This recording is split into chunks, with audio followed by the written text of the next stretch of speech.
Me agarran leyendo un libro, temas del arte contemporáneo,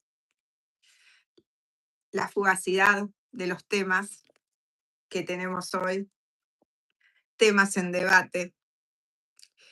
Y nuestro tema de hoy son los nuevos alfabetismos. Así que vamos a empezar a hablar de esta relación entre los textos y las imágenes y cómo se construyen los diferentes alfabetismos de los que estamos rodeados, nos guste o no nos guste. Esa es una realidad que tenemos que aceptar. ¿Cómo están, chicas? Qué bien que están saludando. Me alegra que se hayan podido conectar. Y espero que hayan podido usar las herramientas propuestas, que si bien eran muy simples, para muchos son una novedad. Entonces, de nuevo, nuevas herramientas, para algunos un lápiz, como ustedes bien dijeron la semana pasada, en algún tiempo el lápiz fue una nueva herramienta, la lapicera, bueno, los marcadores, todo lo que para nosotros es sumamente habitual, en algún momento fue una nueva tecnología.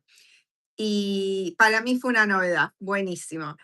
Y estas nuevas tecnologías requieren su tiempo, requieren su paciencia, requieren que nos tengamos paciencia a nosotros mismos y que le tengamos paciencia a los demás.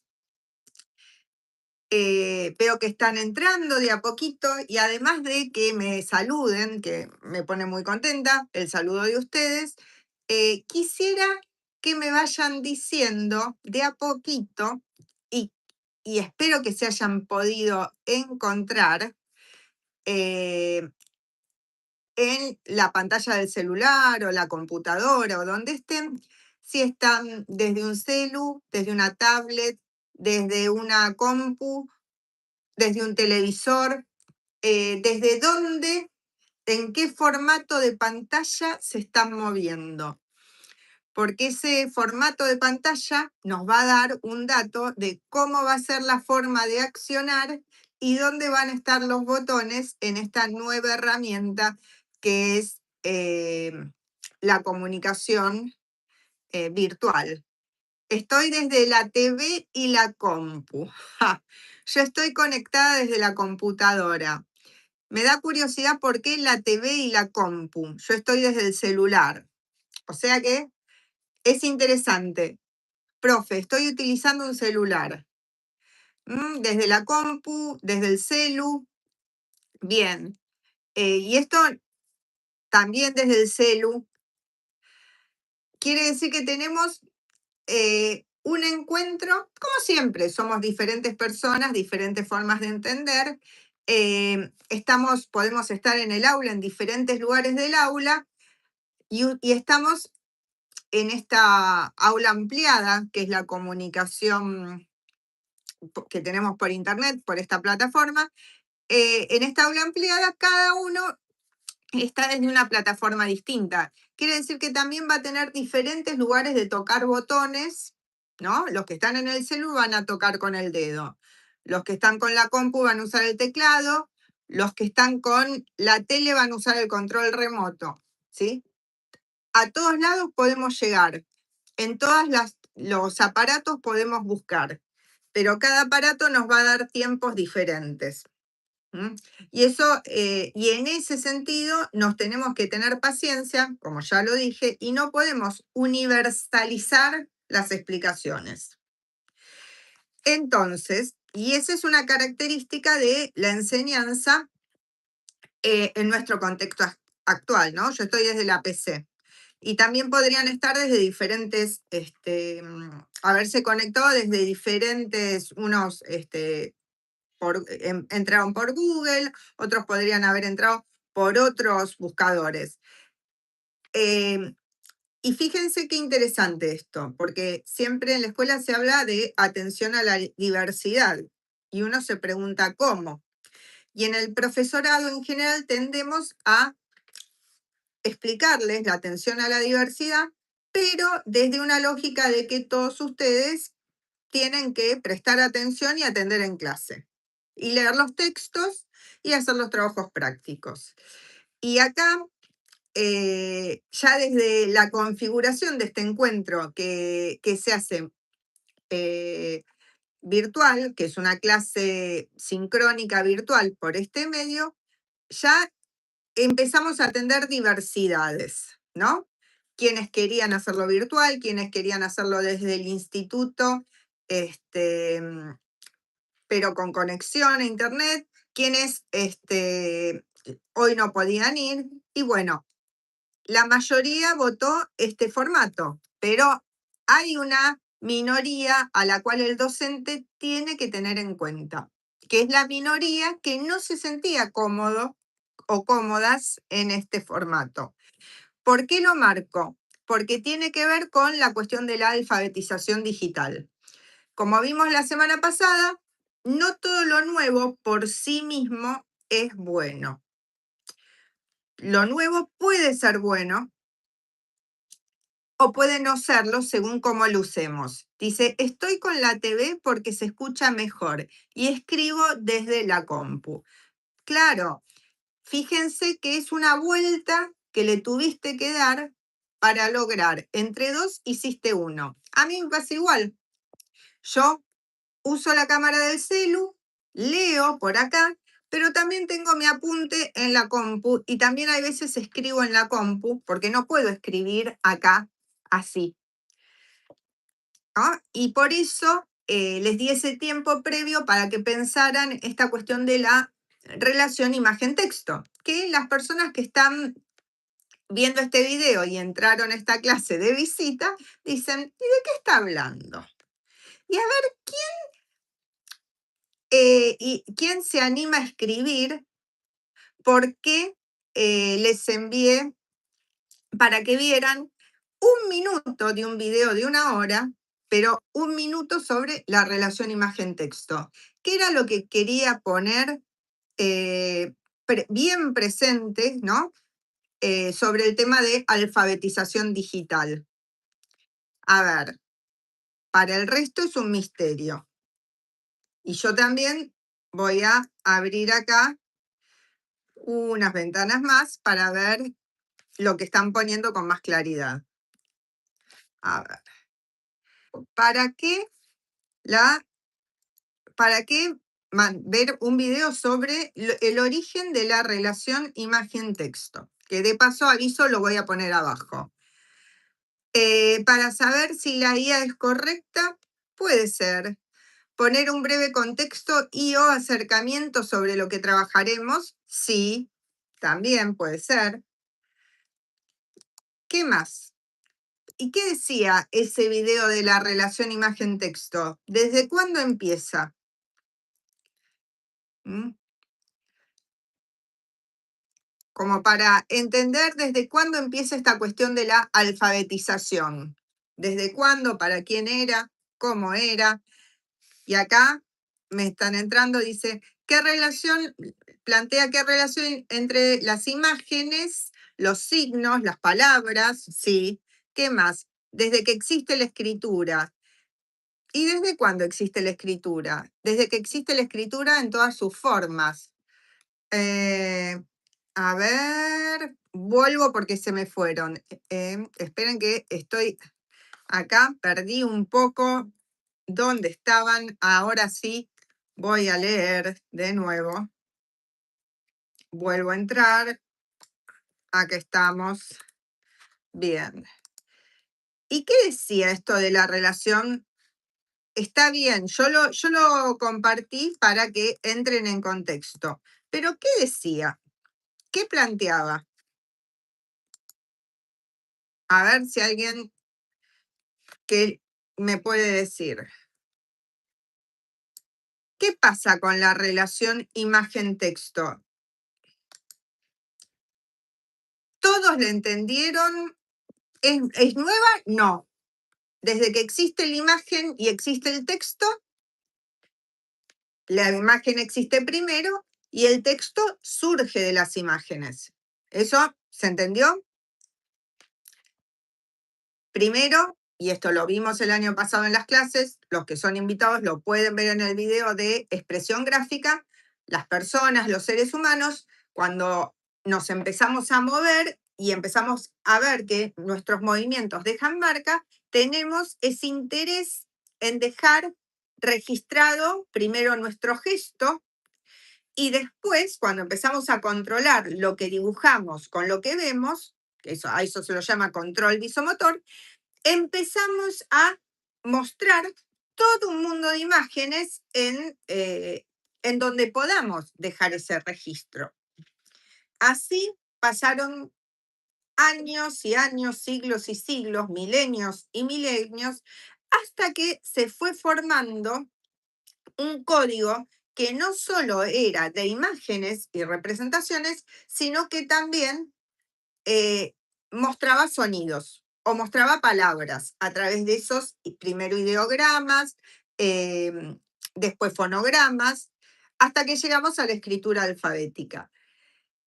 Todo este desarrollo de la escritura no se dio por separado de la palabra y tampoco se dio por separado de las imágenes. Fíjense que nosotros en la escuela usamos muchísimo la palabra, pero también usamos muchísimo las imágenes. Y usamos la palabra oral y la palabra escrita.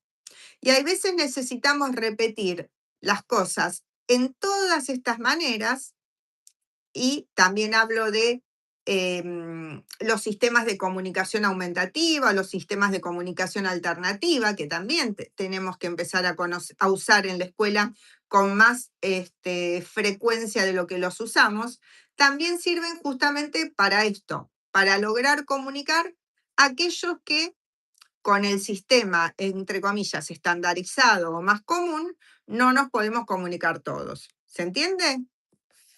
Espero un poquito a ver si me entendieron, que alguna me diga sí o no. Y acá estoy viendo que ponen. Analizar el texto puede alterar el sentido. Desde siempre, de alguna forma se comunican, sí. Las imágenes pueden contar historias, las imágenes han contado historias, por supuesto, y han ido acompañando el texto. Eso lo vemos en todas las culturas, ¿sí? Y las que no tienen un lenguaje escrito tenían un lenguaje de imágenes con las cuales narraban sus historias en sus edificios importantes, en sus vasijas, en sus utensilios. Entonces, esta cuestión, esta necesidad de dejar registro en un sistema más allá del oral, existió siempre. Acá me dicen, yo entendí que naturalizamos las imágenes, por eso no nos damos cuenta que hay una intencionalidad con las ilustraciones. También estamos tan acostumbrados que no nos damos cuenta. A ver, ahí estamos. Toqué sin querer el volumen, lo corrijo. Bien, me gustó el ejemplo de la muñeca en el video, la muñeca que habla. Bueno, entonces, primer punto, ¿vamos entendiendo? Estoy esperando que me digan sí, así sigo.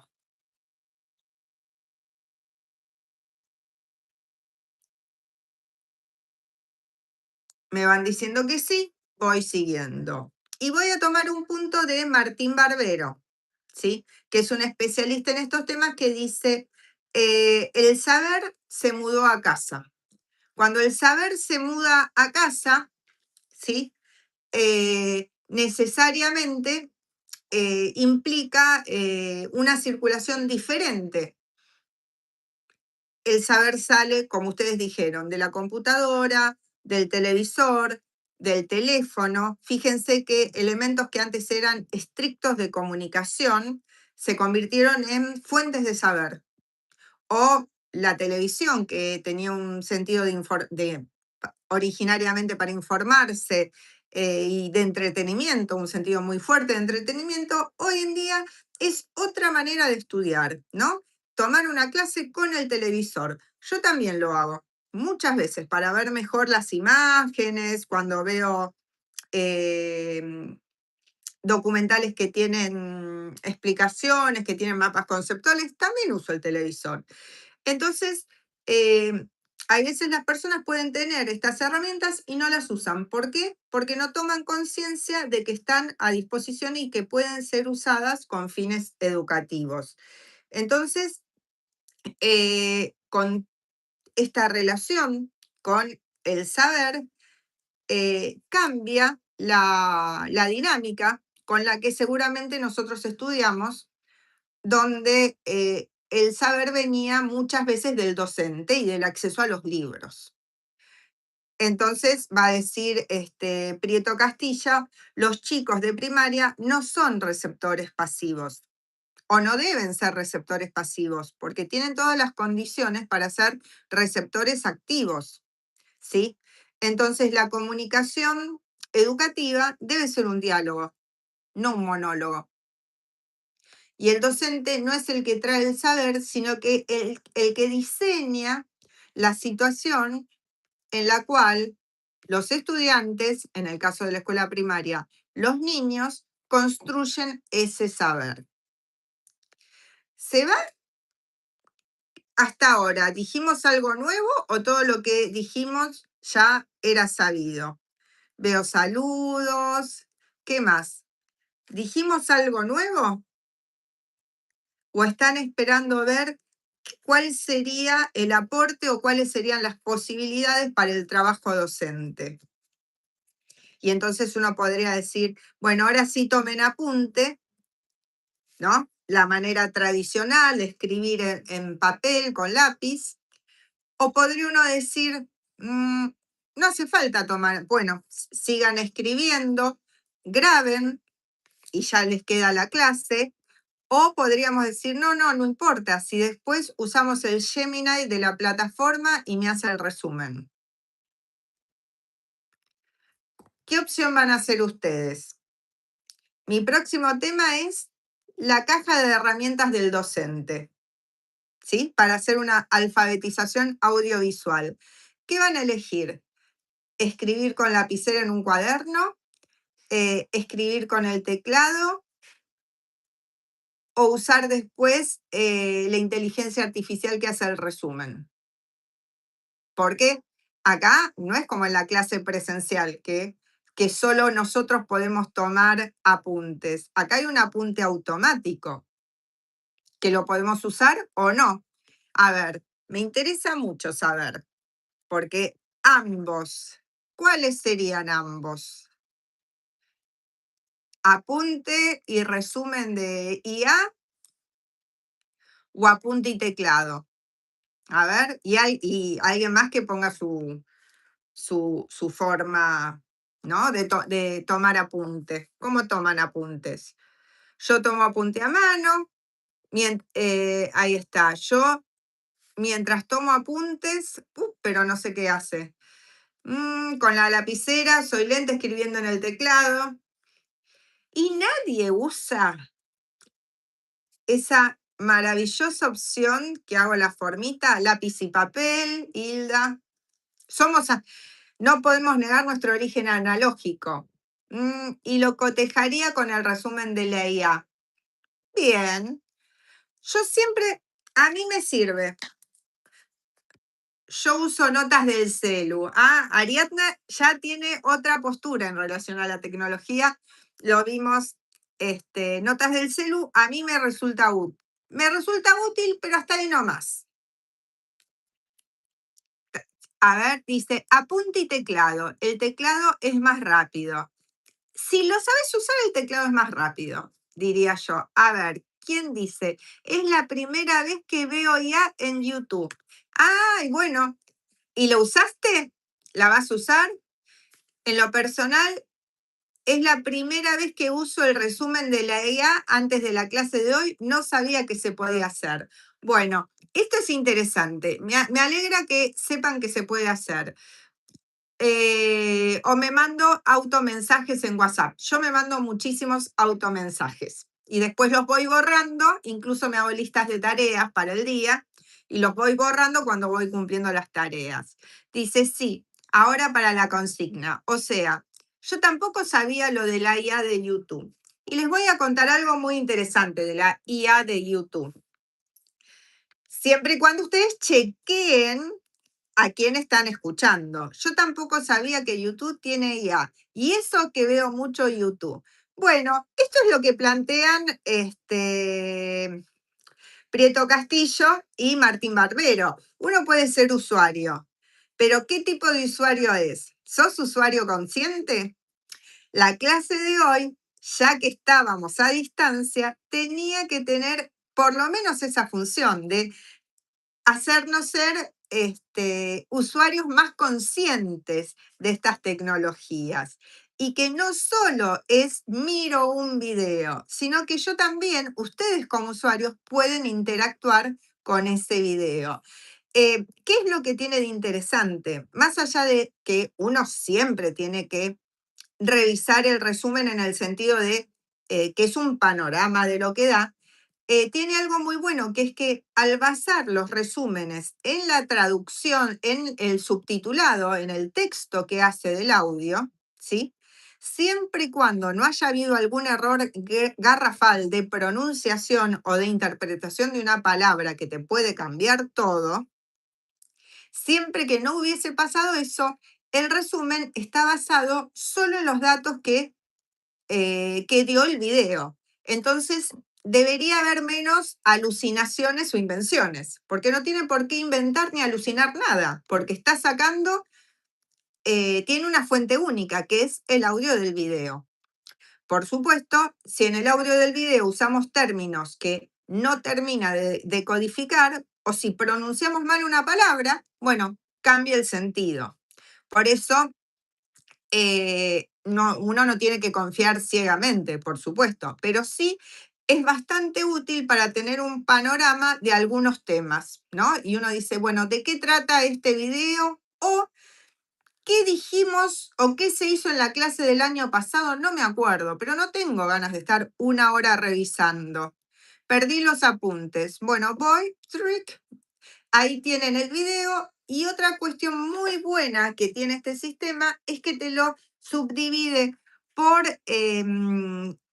digamos, una especie de capítulos, y que te marca en qué minuto del video dijo eso o habló de ese tema. Con lo cual ustedes pueden ir a corroborar qué se dijo.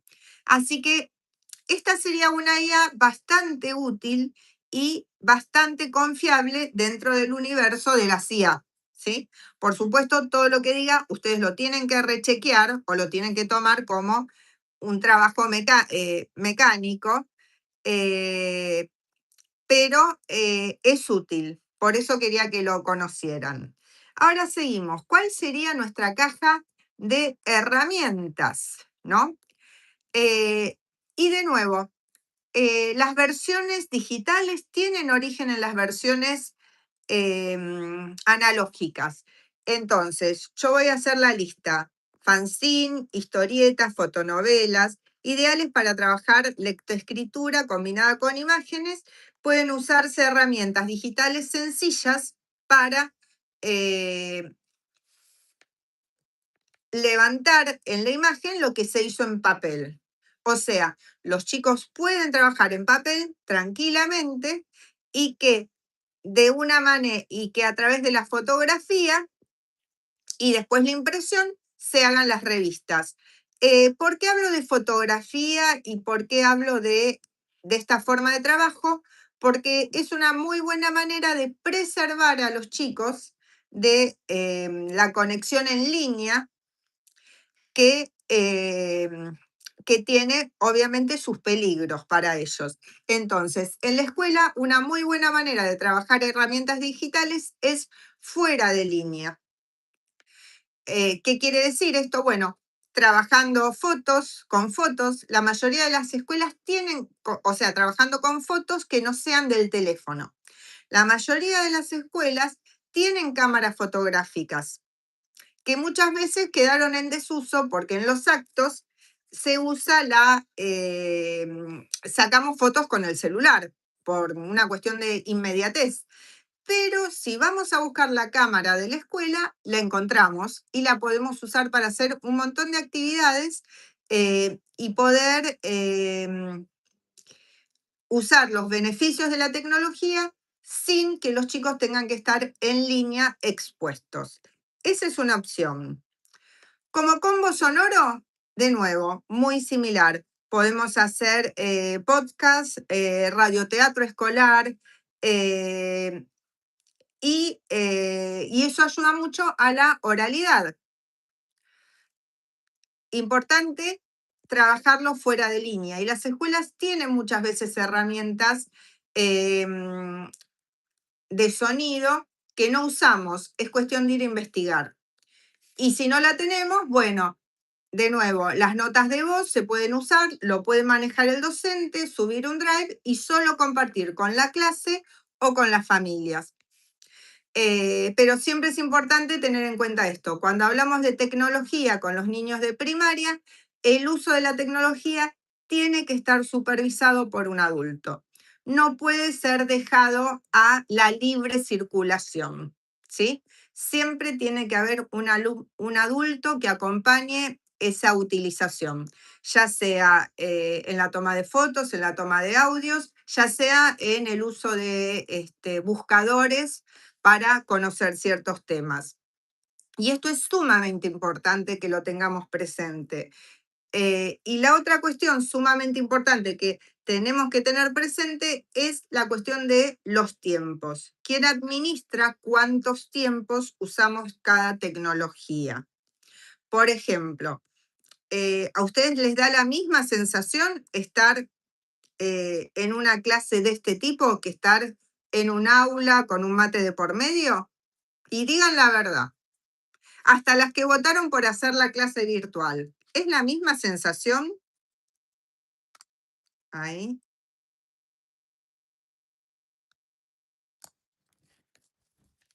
¿Es la misma sensación? No, no es lo mismo. ¿Y en qué cambia? Primer cambio, que no tuvieron que volver al instituto, trasladarse, ¿no?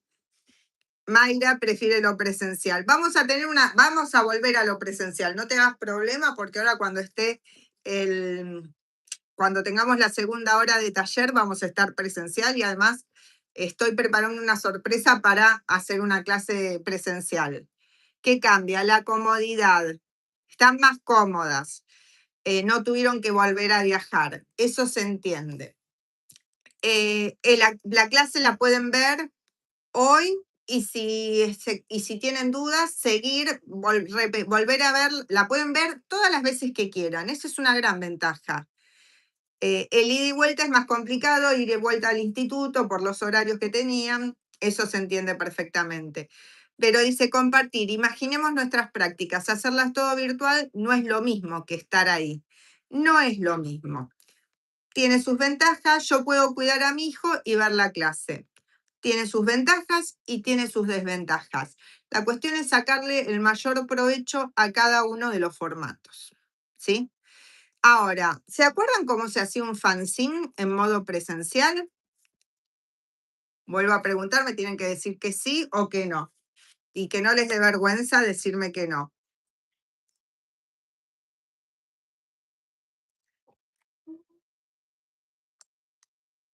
A ver, estoy esperando que contesten. ¿Se acuerdan que era un fanzine? ¿Sabrán qué es un fanzine las personas que están viendo este video? A ver, me refería. Sí. ¿Un qué? Un fanzine. Un fanzine, que la palabra viene fan de. No, fanzine. Fanzine, no, no sé qué es. Yo creí, bueno, un fanzine, un librito que se hace con una hoja, sí. Y acá les muestro. Van a aprender algo que es muy presencial, ¿sí? Pero voy a hacer una explicación virtual. Y si no les salen, repiten todas las veces que quieran. ¿Por qué? Porque ese es uno de los beneficios que tiene este formato. ¿Sí? Voy a doblar la hoja por la mitad.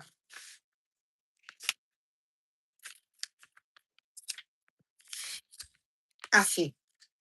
Empiezo a doblarla por la mitad vertical. Así. Bien. ¿Cómo sigo? La vuelvo a doblar así, en 4.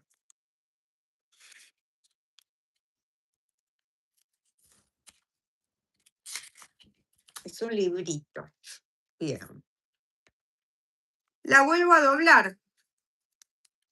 ¿Ven? Hasta acá tengo una cruz marcada. ¿Se ve?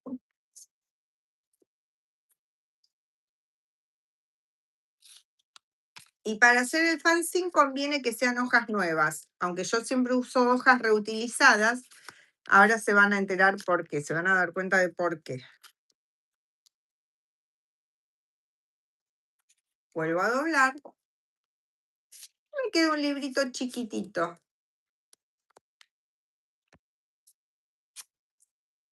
Este librito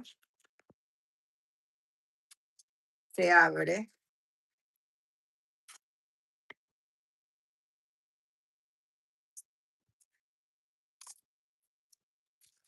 y se cierra de muchas maneras después. Fíjense que tiene 1, 2, 3, 4, 8. También hacemos matemática. Y esto le corto por el medio. ¿Sí?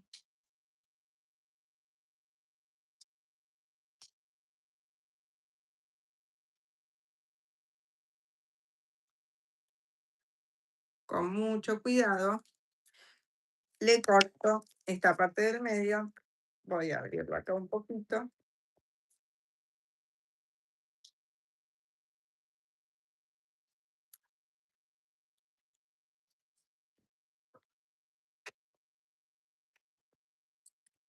Abrí de un lado.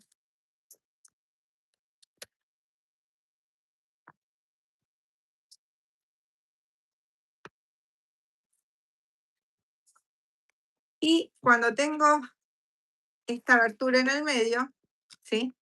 Que lo pueden ver las veces que quieran, y eso es lo bueno, abro, ¿sí? Y me vuelve a quedar el librito, ¿sí? Para dibujar, escribir, pegar, jugar con la relación imagen-texto. Este formato, ¿sí? Fanzine, es de origen, el nombre tiene origen inglés y que viene de fanáticos del magazine, ¿sí? Los fanáticos de las revistas de cómics, ¿sí? Desarrollaron este formato, ¿sí? Por eso es difícil de entender. Uno dice, fanzine, ¿qué es eso? Y si uno y ese sería un ejemplo que podría, tomar el traductor, que podría tomar el procesador de audio de una manera distinta y no terminar de entender. ¿Ven? Acá sería un buen ejemplo. Acá alguien dice, estoy desactualizada. No, es que justamente es eso. Las tecnologías se actualizan aceleradamente. Entonces tenemos que todos los días decir, ay, a ver qué nueva opción hay, porque todos los días hay opciones nuevas en todas las plataformas. Y eso nos lleva a un tema interesantísimo. Pero estábamos hablando del fanzine. Vuelvo al fanzine. ¿Qué pueden hacer en primaria? Bueno, cosas muy diferentes, desde chicos de primer ciclo a segundo ciclo. Cualquier trabajo que haya resultado significativo puede ser llevado a un fanzine. Es un formato absolutamente libre, flexible. ¿Se puede hacer en este tamaño? Hola, muy buenas, la gente que entra y saluda. Se puede hacer en este tamaño, pero también se puede hacer en cartulina, ¿sí? Se puede hacer más grande. Y se puede usar para mostrar, para que den clases, se puede usar como un juego, se puede usar como un diario. ¿Para qué sirve esto? Y también se puede digitalizar y compartir. Ahí está. me ponen, recomiendan a los niños trabajar con el papel, así como el origami. Por supuesto, y por eso se los mostré acá y por eso queda grabado, ¿sí? Porque si les cuesta, porque a veces uno se pierde, pueden revisar y practicar hacerlo las veces que quieran. Y después también vamos a hablar de origami y de kirigami, que es sumamente interesante. Pero el punto es este. ¿Para qué sirve esto? ¿No? Como para rescatar diferentes tecnologías de la comunicación, como puede ser la revista, que hoy en día, por una cuestión de costos, ha sido reemplazada por ejemplo, los blogs em, o diferentes redes sociales que los chicos ven habitualmente, pero que justamente cuando ellos ven y pasan de largo, dice, me da mucha nostalgia. Mi tía hacía este tipo de cosas con papel cuando yo y mis primos éramos pequeños. Ella era maestra. Qué bueno, pero este, me encanta lo que estás poniendo, porque esto tiene que seguir vivo en la escuela, porque esto es hacer que los chicos sean partícipes de su aprendizaje y que puedan comunicar lo que aprendieron y lo que les interesa mostrar con sus propias manos. Y después digitalizarlo para estar actualizados.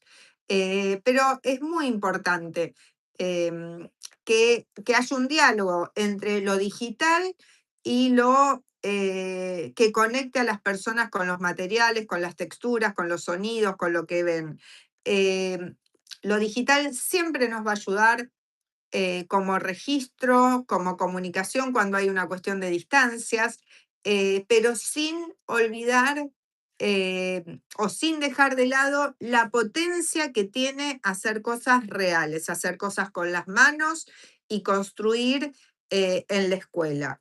Tenía acá preparado un, un par de tips, ¿no? Dice, increíble, profe, el fanzine puede usarse para muchas cosas. El fanzine puede usarse para todo y desde la más temprana edad, desde los chicos del primer grado como su primer librito, eh, hasta los chicos de sexto con, con cómics, con historias más complejas. Lo pueden usar hasta para evaluar cuánto saben de un tema. ¿Sí? Tienen que evaluar algún tema y ellos a través de hacer un fanzine van a estar relajados. No es que reemplace la evaluación formal, esa tal vez la tengan que hacer para cumplir con diferentes cuestiones, pero les va a dar un dato mucho más verdadero cuando el chico no está bajo presión, sobre todo en primaria, que lo que el chico puede hacer cuando está presionado. Así que el fanzine es un formato que yo recomiendo fervientemente. Así que, bueno, después de hacerlo, lo pueden digitalizar y compartir, ¿sí? Con la familia, con el resto de la escuela. eh, y por supuesto, pueden hacer una muestra áulica y una muestra en el patio o una muestra de pasillo. Eh, Acá, bueno, están saludando. Eh, Sigo. Eh, Actividad, bueno, de fanzine, el uso sano, el sentido pedagógico. También pueden dar los chicos, acá me lo había anotado y se me estaba pasando a decirlo, pueden hacer articulaciones en la escuela. Ustedes este año van a dar clases, pero porque den clases no van a estar y van a dar clases en el aula, pero no van a estar desvinculadas del resto de la escuela. Por ejemplo, hay actividades como la articulación con inicial que se hacen siempre y es muy importante. Eh, y, por ejemplo, los chicos de sexto pueden dar a conocer qué pasa en la escuela a los niños de jardín que vengan de visita, ¿no? Y pueden invitarlos a hacer un fanzine y que de un lado esté cómo es el jardín y del otro lado cómo es la primaria, o qué se imaginan de la primaria y a partir de que cuenten lo que dibujaron, lo que se imaginan de la primaria, se pueda dialogar de, bueno, cómo es la primaria, ¿no? Y acá me dice Hilda, el fanzine se me ocurre que también se le puede agregar movimiento. Por supuesto, pueden hacer juegos de sorpresas, pueden hacer juegos de palabras, o una guía de las lecturas que van haciendo durante todo el año. Sí, absolutamente. Hacer su itinerario de lecturas, ¿no? Y entonces van a la biblioteca y como en la biblioteca les pueden también hacer un registro o dejar registrado que llevaron un libro, ellos tienen su propio itinerario de las lecturas que fueron haciendo en su fanzine, ¿no? Y los que no hacen lecturas, pueden hacer de otras actividades que van haciendo o que fueron aprendiendo. Bueno, es muy divertido, es usarlas como tarjeta de resumen, absolutamente. Es muy, muy útil. Y ustedes, de nuevo, como decíamos, la clase no la doy yo, sino yo leo lo que ustedes dicen, haciendo los dibujos de las portadas de cuentos también. Así que es muy útil. Bien, vuelvo. Acá estamos en la cuestión de todas las bondades, ¿no? De estas tecnologías y ya estamos llegando un poco al final de lo que quería mostrarles y enseñarles hoy. Dejo una pregunta como para seguir trabajando en nuestra próxima clase, que es, bueno, todo esto es muy lindo, se pueden hacer muchas cosas, tanto en papel, tanto con grabadores, tanto con cámaras de fotos, como, eh, como lo que vinimos contando, ¿no? Pero a su vez, cuando lo transmitimos, que hablamos de un entorno seguro, por ejemplo, una plataforma que usan muchas escuelas es el Classroom. Es un entorno seguro. eh, los chicos solo tienen acceso a sus compañeros o a la escuela o a los compañeros de la escuela, ¿no? Según cómo estén las autorizaciones. Cuando se publican imágenes, solo las ven los chicos y sus familias. Eh, es un entorno seguro. Sin embargo, ese entorno seguro no es gratis. Está dado si bien el uso no se paga con una cuota, digamos, porque nosotros hacemos las cuentas de Gmail y tenemos los classrooms en las escuelas y todos los que trabajamos en la Dirección General de Cultura y Educación tenemos una cuenta que nos habilita para usar todas estas herramientas. También es interesante que hagamos un uso consciente de estas herramientas y que sepamos que tienen un dueño. Y que ese dueño no es el mismo dueño de la escuela, ¿no? Cuando trabajamos en una escuela de gestión estatal, me refiero a la provincia de Buenos Aires en Argentina, bueno, el dueño de la escuela es la Dirección General de Cultura y Educación y pertenecen al gobierno de la provincia de Buenos Aires. Sin embargo, las plataformas educativas que usamos no son del dueño de la escuela, son de otro dueño. Ese es el tema sobre el cual vamos a indagar en nuestro próximo encuentro.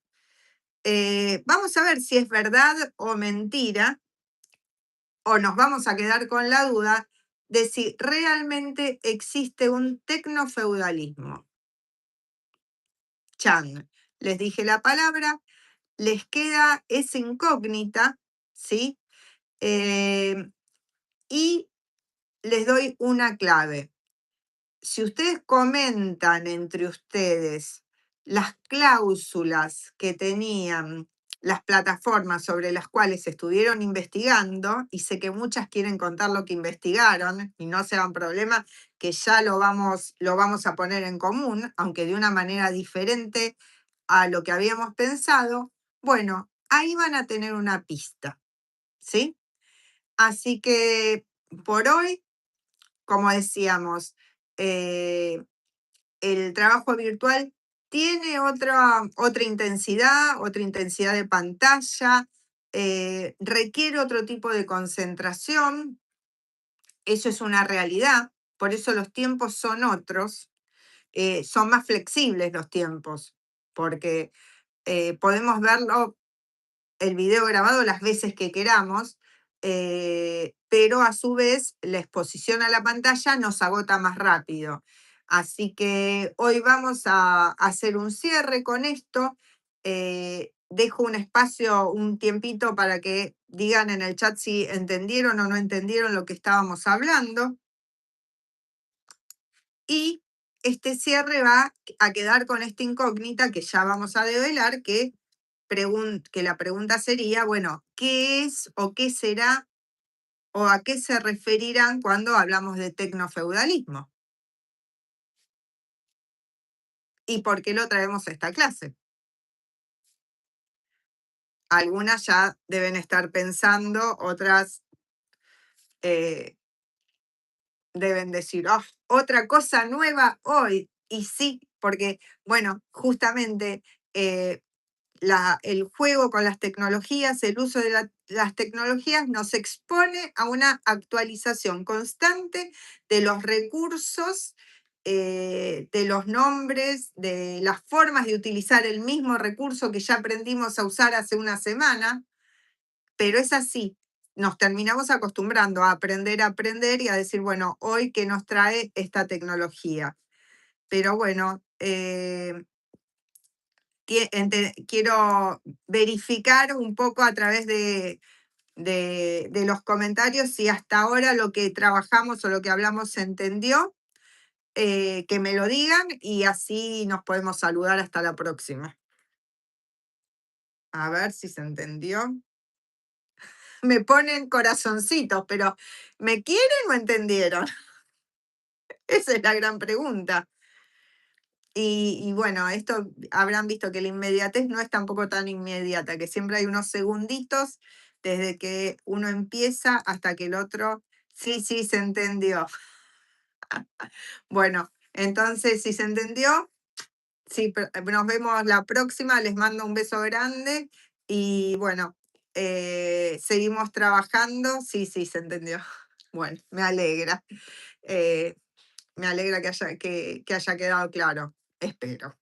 Bueno, nos vemos en la próxima entonces. Chao.